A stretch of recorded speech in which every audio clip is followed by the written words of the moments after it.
We all like to think we're an original, right? The sole architect of our own personality.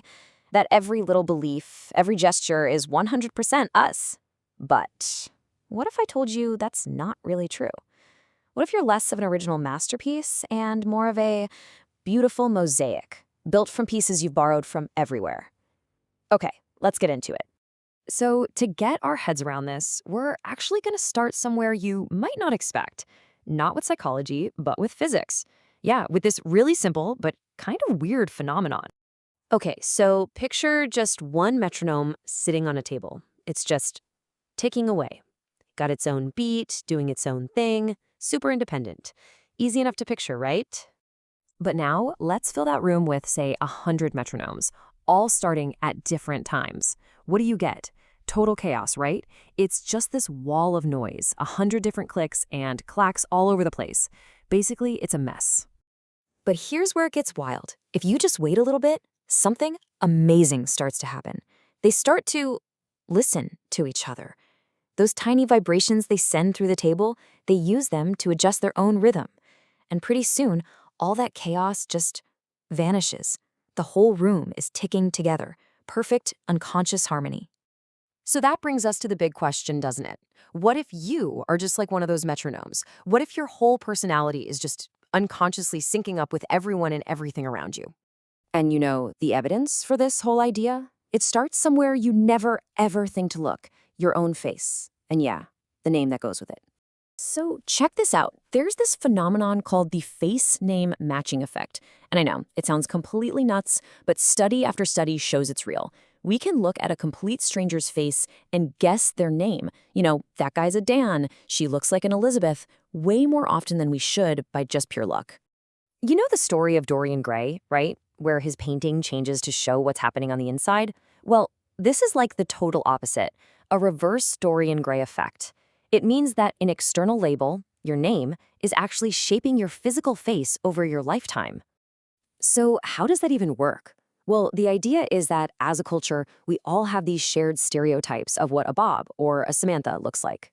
And without even realizing it, throughout your life, you start to shape yourself to fit that mold. Your hairstyle, your smile, the way you hold your face, you are literally trying to look like your name.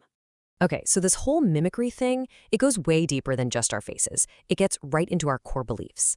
And what's really interesting is that we don't just copy patterns that are already there. We're so desperate for them, we'll actually invent patterns to copy, even out of thin air. There was this brilliant experiment called the Victory Vault that shows this perfectly.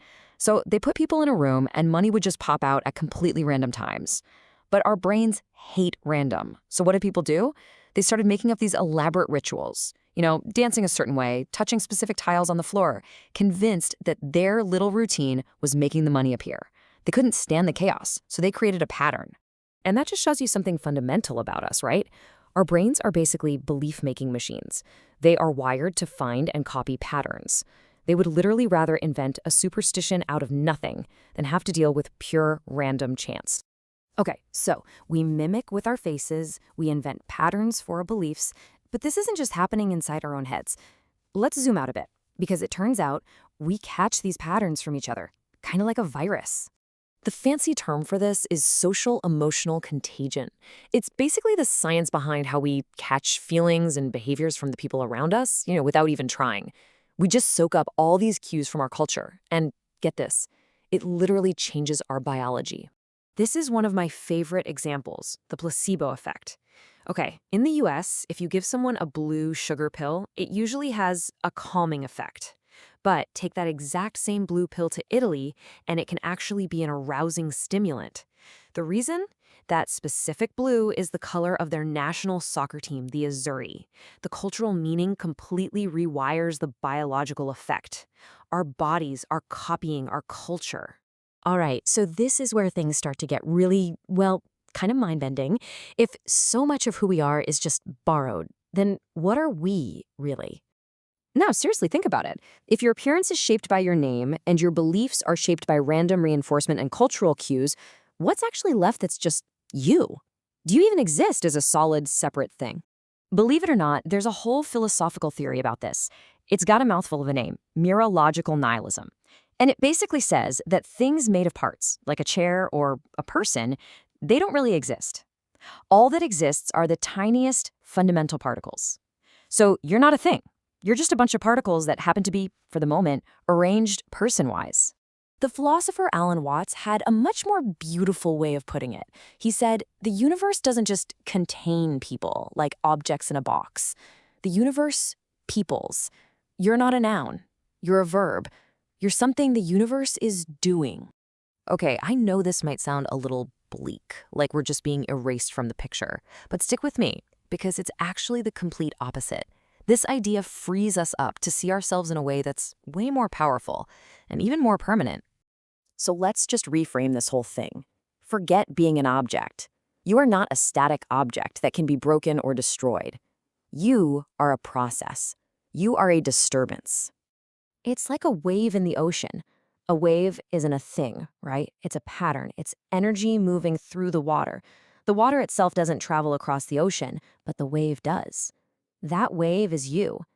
And that makes you what you could call a ripple ghost.